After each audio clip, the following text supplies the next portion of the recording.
বিগত ১৬ বছর আওয়ামী লীগ সরকারের দুঃশাসনের বিরুদ্ধে কিছু বলতে গেলেই বলা হতো পাকিস্তানের দালাল, রাজাকার রাজাকার, পাইকারিভাবে ফতোয়া দেওয়া হতো রাজাকার। গত ৫ আগস্ট দেশের পট পরিবর্তন হয়েছে। পট পরিবর্তন হওয়ার পর থেকে নতুন করে আবারও একটি স্লোগান এসেছে বা একটি পাইকারি ফতোয়া এসেছে। আপনি যদি বর্তমান এই সরকারের বিরুদ্ধে কিছু বলতে যান বা বর্তমান পরিস্থিতির বিরুদ্ধে কিছু বলতে যান, আপনাকে পাইকারিভাবে ট্যাগ দেওয়া হবে ভারতের দালাল, স্বৈরাচারের দূষর। আগে ছিল পাকিস্তানের দূষর, পাকিস্তানের দালাল, রাজাকার, আর বর্তমানে হয়েছে পট পরিবর্তন হওয়ার পর থেকে ভারতের দালাল, স্বৈরাচারের দূষর।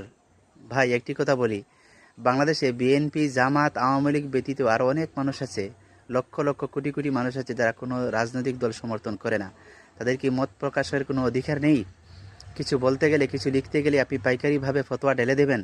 স্বৈরাচারের দূষর, এ কেমন কথা? আর এটাই হচ্ছে আমার দেশের রাজনীতির বর্তমান প্রেক্ষাপট।